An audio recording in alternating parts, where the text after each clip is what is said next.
Good morning everyone. आज हम पढ़ेंगे भौतिक एवं रासायनिक परिवर्तन। तो सबसे पहले हम देखते हैं भौतिक परिवर्तन।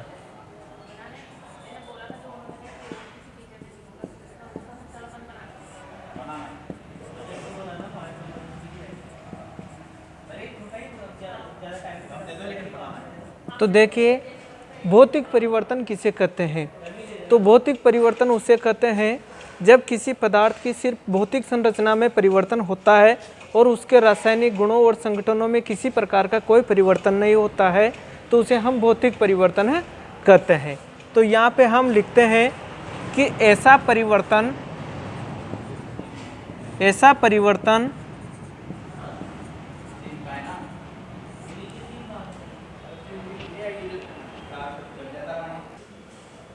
तो ऐसा परिवर्तन जिसमें पदार्थ की भौतिक अवस्था संरचना में परिवर्तन होता है लेकिन रासायनिक गुण एवं संगठन में कोई परिवर्तन नहीं होता है, तो उसे हम क्या कहते हैं, भौतिक परिवर्तन कहते हैं।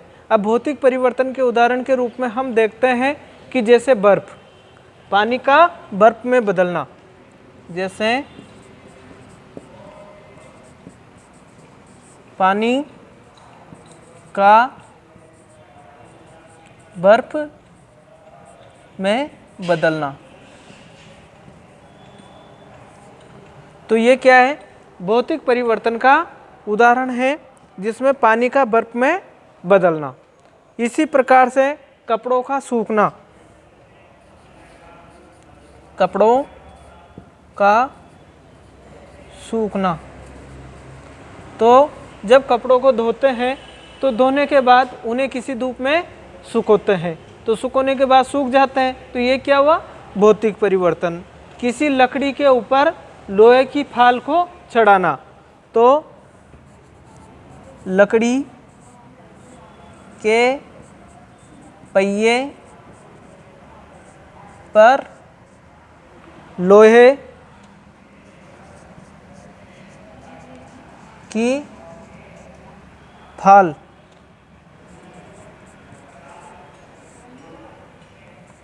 चढ़ाना।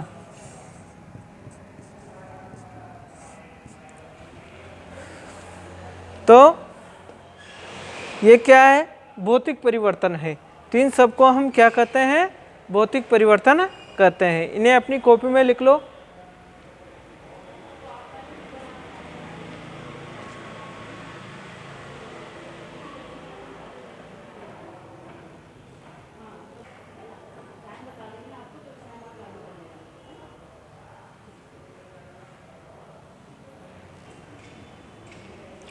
अब देखते हैं भौतिक परिवर्तन के गुण।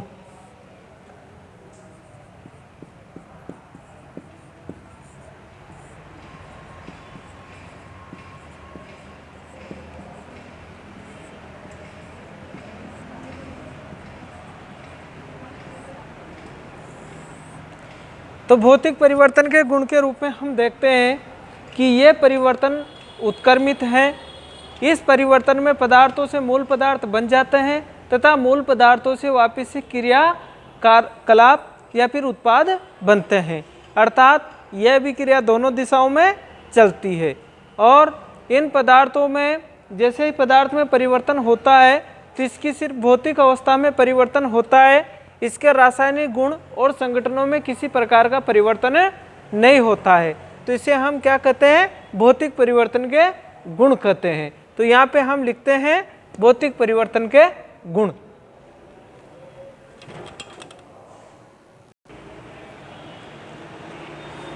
तो देखिए भौतिक परिवर्तन में पदार्थ की भौतिक अवस्था में ही परिवर्तन होता है। यह परिवर्तन उत्क्रमित है, अर्थात इसमें पदार्थ की भौतिक अवस्था में परिवर्तन होता है तो इससे क्रियाकारक और उत्पाद दोनों ही बन जाते हैं। भौतिक परिवर्तन में पदार्थ के रासायनिक गुण नहीं बदलते हैं। फिर है कि भौतिक परिवर्तन दोनों दिशाओं में चलता है, अर्थात क्रियाकारक से उत्पाद तथा उत्पाद से क्रियाकारक बनता है, अर्थात ये दोनों दिशाओं में ही चलती है। तो इसे हम क्या कहते हैं, भौतिक परिवर्तन कहते हैं। ठीक है, हम इसमें यह भी लिख सकते हैं कि यह परिवर्तन अस्थायी होता है, अर्थात कुछ देर के लिए होता है। यह परिवर्तन अस्थायी होता है, अर्थात परिवर्तन का कारण हटाने पर पदार्थ वापस से मूल अवस्था में आ जाता है। जैसे कि मान लो कि आपने बर्फ से पानी बनाया या पानी से आपने क्या बनाया, बर्फ बनाया, ठीक है।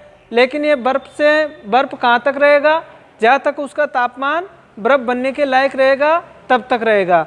लेकिन जैसे ही उसका तापमान वापस से आपने सामान्य किया तो तापमान सामान्य होने के बाद वो वापस से पानी बन जाता है, ठीक है।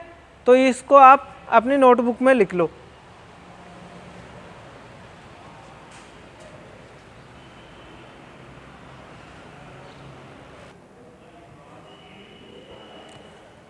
अब हम पढ़ेंगे रासायनिक परिवर्तन।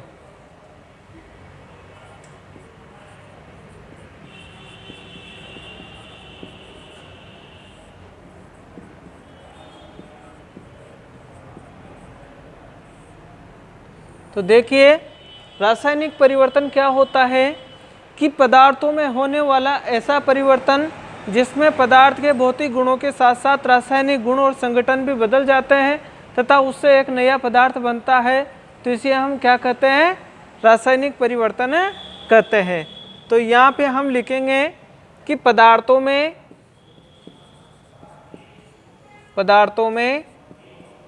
होने वाला ऐसा परिवर्तन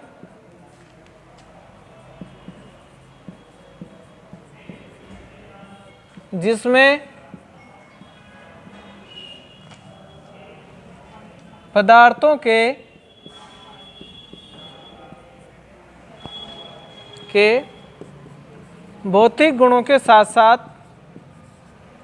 भौतिक गुणों के साथ साथ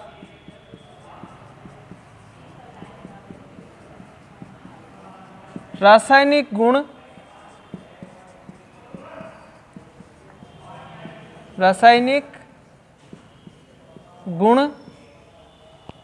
तथा संगठन भी बदल जाते हैं तो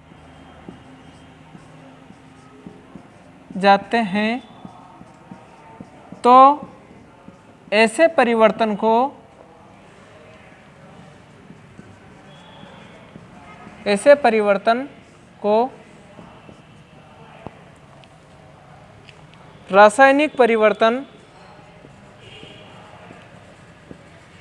रासायनिक परिवर्तन कहते हैं। तो देखिए पदार्थों में होने वाला ऐसा परिवर्तन जिसमें पदार्थों के भौतिक गुणों के साथ साथ रासायनिक गुण तथा संगठन भी बदल जाते हैं, तो ऐसे परिवर्तन को हम क्या कहते हैं, रासायनिक परिवर्तन कहते हैं। रासायनिक परिवर्तन में एक नए पदार्थ का निर्माण होता है। अब रासायनिक परिवर्तन के उदाहरण, तो रासायनिक परिवर्तन के उदाहरण अपने जीवन में हम बहुत सारे देखते हैं। सबसे पहला तो है लोहे पर जंग लगना,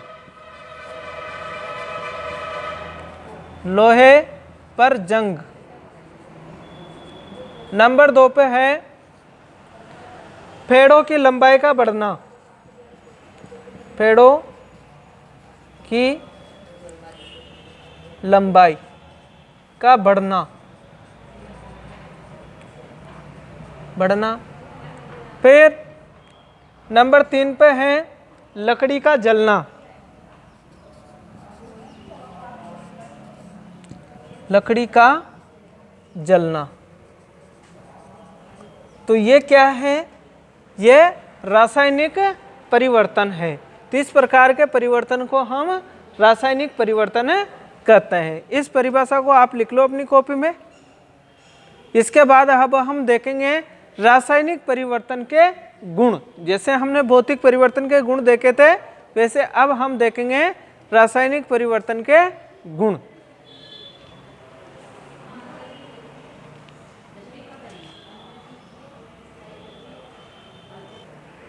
तो देखिए रासायनिक परिवर्तन के गुण, तो रासायनिक परिवर्तन अनुत्क्रमित होते हैं। अनुत्क्रमित का अर्थ होता है कि इसमें क्रिया कारक से पदार्थ उत्पाद तो बन जाते हैं, लेकिन उत्पाद से वापिस क्रिया कारक नहीं बनते। इसलिए ये जो परिवर्तन होते हैं ये क्या होते हैं, अनुत्क्रमित होते हैं। अब हम लिखेंगे कि ये परिवर्तन एक ही दिशा में चलते हैं। एक ही दिशा का अर्थ होता है कि इनसे सिर्फ क्रिया कारक से उत्पाद बनते हैं, बल्कि उत्पाद से वापस क्रिया कारक नहीं बनते हैं। तो देखिए, ये परिवर्तन एक ही दिशा में होते हैं, ये परिवर्तन स्थायी होते हैं। तो इनमें एक बार परिवर्तन होने के बाद वापस से अपने मूल पदार्थ में नहीं आते हैं, बल्कि भौतिक परिवर्तन में होता क्या है कि ये वापस से अपनी मूल अवस्था में आ जाते हैं। इनमें एक बार परिवर्तन होने के बाद ये पदार्थ वापस से अपनी मूल अवस्था में नहीं आते। ये इनकी सबसे बड़ी विशेषता या इनके गुण होते हैं। अब हम देखेंगे रासायनिक परिवर्तन तथा भौतिक परिवर्तन दोनों में क्या अंतर है। इसको हम लिखेंगे अब भौतिक व रासायनिक परिवर्तन में अंतर। तो देखिए, भौतिक परिवर्तन और रासायनिक परिवर्तन। अब भौतिक परिवर्तन में सबसे पहले हम क्या लिखते हैं कि यह परिवर्तन अस्थायी होते हैं। यह परिवर्तन अस्थायी होते हैं। यहाँ पे लिखेंगे हम इसमें रासायनिक में, यह परिवर्तन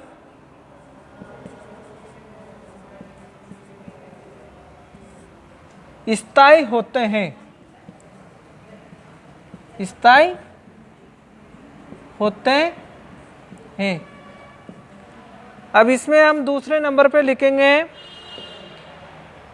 कि इस परिवर्तन में क्रिया कारक से उत्पाद बनता है, बल्कि इसमें क्या लिखेंगे हम कि क्रिया कारक से उत्पाद नहीं बनता है। तो यहाँ लिखते हैं क्रिया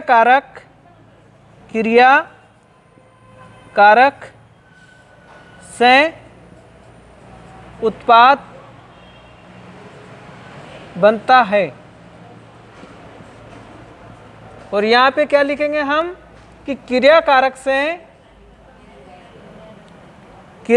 उत्पाद बनता है। और यहाँ पे लिखेंगे हम कि उत्पाद से क्रिया कारक भी बन जाता है।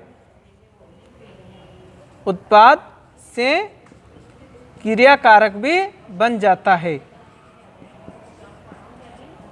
कारक भी बन जाता है। अब यहाँ पे हम लिखेंगे कि क्रिया कारक से उत्पाद तो बन जाता है, लेकिन उत्पाद से क्रिया कारक नहीं बनता है।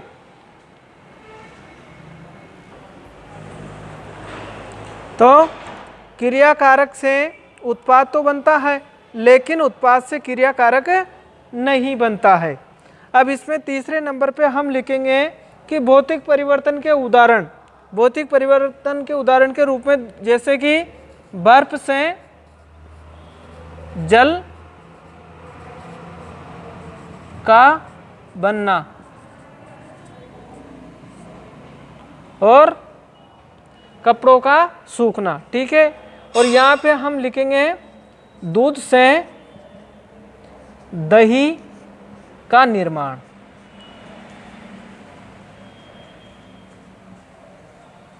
ठीक है। इनको पढ़ भी लेना और याद भी कर लेना। ठीक है। बाकी का कल पढ़ेंगे।